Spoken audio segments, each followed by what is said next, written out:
Em nome do Pai, do Filho e do Espírito Santo. Amém. O capítulo 20 do livro do Gênesis é mais uma comprovação daquilo que eu dizia na nossa primeira aula, isto é, da teoria das fontes, que pelo menos 4 escolas diferentes foram responsáveis pela redação do livro do Gênesis, em tempos diferentes, inclusive. Por quê? Porque o capítulo 20 praticamente duplica o capítulo 12, dos versículos 10 a 20. Lá tratava-se de uma tradição já vista, aqui da escola eloísta.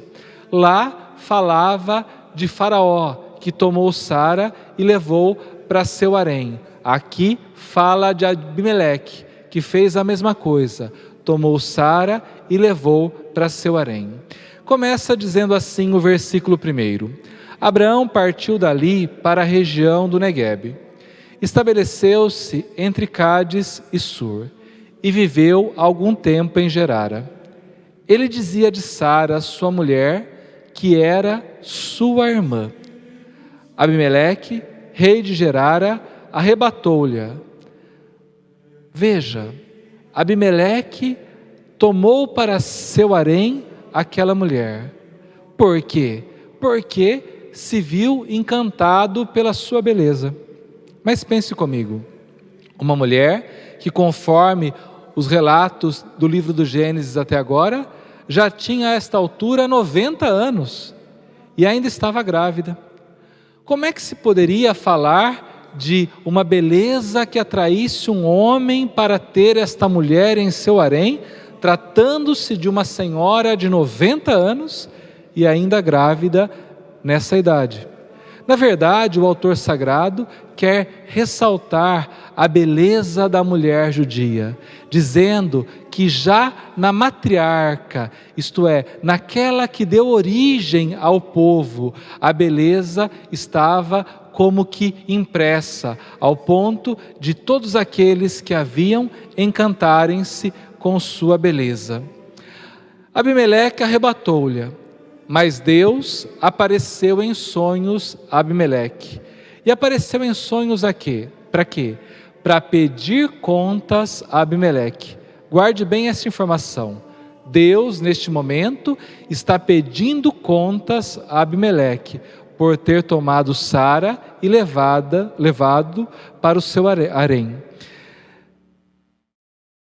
Deus apareceu em sonhos a Abimeleque e lhe disse: vais morrer por causa da mulher que roubastes, porque é casada. Abimeleque, que não a tinha tocado, novamente, uma informação importante, a exemplo do que aconteceu lá no capítulo 12, onde Faraó também não tinha tocado Sarai, aqui Abimeleque também não a havia tocado. Disse: Senhor, fareis perecer mesmo inocentes? Não me disse ele que ela era sua irmã? E ela mesma me disse: é meu irmão. É na simplicidade de meu coração e com as mãos puras que fiz isso. Abimeleque então fala de uma dupla inocência. A primeira inocência é porque não sabia que era uma mulher casada, porque ela havia se apresentado como irmã de Abraão, e Abraão havia confirmado que se tratava de sua irmã. Depois, uma segunda inocência, porque mesmo sem saber, ele ainda não havia coabitado com ela, isto é, segundo a linguagem aqui do autor sagrado, não a havia tocado. Deus disse-lhe em sonhos: sei que é na simplicidade do teu coração que agiste assim, por isso preservei-te de pecar contra mim, e não deixei que a tocasse. O autor sagrado reforça: Deus não deixou que ele a tocasse. Por quê? Para mostrar que o filho que Sara esperava era o filho da promessa, o filho de Abraão, que daria origem ao povo escolhido de Deus, e que ela não conheceu nenhum outro homem além de Abraão, seu marido. Então, suprime o que pudesse deixar qualquer dúvida a respeito da situação da descendência do patriarca.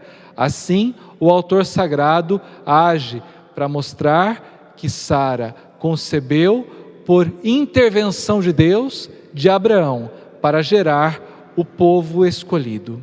Devolve agora a mulher deste homem que é profeta, e ele rogará por ti, para que conserves a vida.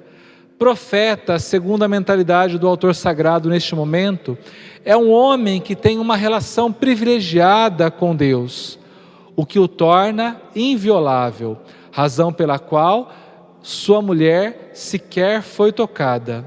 Ao entrar num país, tal homem atrai a intervenção do seu Deus para aquela região, e ao permanecer aí, se torna uma fonte de bênçãos, haja vista que Deus mesmo disse a Abraão quando chamou de Ur dos Caldeus: aqueles que abençoarem Abraão serão também abençoados, ou seja, uma fonte de bênçãos por onde ele passar.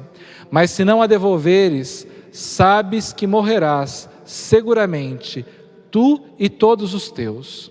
Ao romper da manhã, Abimeleque convocou todos os seus servos e referiu-lhes essas coisas. Todos ficaram atemorizados. E preste atenção agora. Depois, Abimeleque chamou Abraão e lhe disse: que nos fizestes? Se lá atrás, no versículo 3, Deus pedia conta a Abimeleque, agora no versículo 9, Abimeleque é quem pede contas a Abraão. Que nos fizestes? Em que te ofendi para que nos expusesses, a mim e ao meu reino, ao castigo de um tão grande pecado? Fizeste-me o que não devias fazer. E ajuntou: que tivestes em vista agindo assim? Abraão respondeu: eu pensava que não havia certamente nenhum temor de Deus nesta terra, e que me matariam por causa da minha mulher. Então Abraão, não podendo alegar ignorância, porque ele agiu com astúcia, apela para a falta de sentido religioso ali do reino de Abimeleque, porque onde falta o sentido religioso, segundo a ideia do autor sagrado, não há respeito a Deus, e isso gera a injustiça e a imoralidade como aquela vivida pelos habitantes de Sodoma e Gomorra, que há pouco víamos tinham sido destruídas. Aliás, ela é realmente minha irmã, filha de meu pai, mas não de minha mãe. Então, minha meia-irmã. E segundo a ideia da idade moral da época, não havia erro em unir-se a uma meia-irmã, a um meio-irmão. Além disso, você deve se lembrar daquilo que eu falei também a respeito da aristocracia aurita, ou seja, de Ur dos Caldeus, onde um homem podia como que fazer legalmente de sua esposa sua irmã, para assim garantir a ela mais direitos. Quando Deus me tirou da casa de meu pai, eu lhe disse: faze-me esta graça, onde quer que formos dirás de mim que sou teu irmão. Tomou então Abimeleque ovelhas, bois, servos e servas, e deu-os a Abraão, ao mesmo tempo que lhe devolvia Sara, sua mulher. Acontece aqui o mesmo que aconteceu lá com Faraó.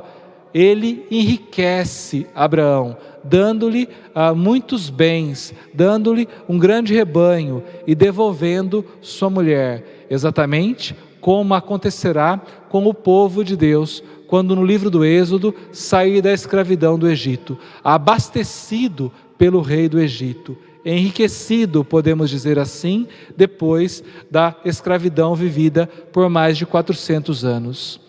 E disse-lhe: minha terra está à tua disposição, fixa-te onde quiseres. Por quê? Porque está dentro da terra que Deus lhe prometeu e que será dada à sua descendência. Disse também a Sara: dou a teu irmão 1000 moedas de prata. Isto te será um véu sobre os olhos para todos aqueles que estão contigo. Eis-te justificada. Então Abimeleque está como que reparando o erro cometido, para que assim, dando as moedas de prata a Abraão, a sua mulher Sara não fique difamada por ter pertencido por um tempo ao harém de Abimeleque. Abraão intercedeu junto de Deus, que curou Abimeleque, sua mulher e suas servas, e deram novamente à luz, porque o harém de Abimeleque estava ferido de esterilidade, porque o Senhor tinha ferido de esterilidade todas as mulheres da casa de Abimeleque, por causa de Sara, a mulher de Abraão. Ou seja, aquela que poderia ou corria o risco de ser tomada como mulher por Abimeleque, que poderia ser desposada, podemos dizer assim, por Abimeleque, atraiu naquele momento esta como que maldição de Deus, ao ponto de todas as mulheres de seu harém tornarem-se estéreis, e foram curadas pela intercessão do patriarca. Peço a você que, preparando-se para a nossa próxima aula, faça a leitura de todo o capítulo 21 do livro do Gênesis, do versículo 1 até o versículo 34. Desça sobre vós a bênção do Deus Todo-Poderoso, que é Pai, Filho e Espírito Santo. Amém.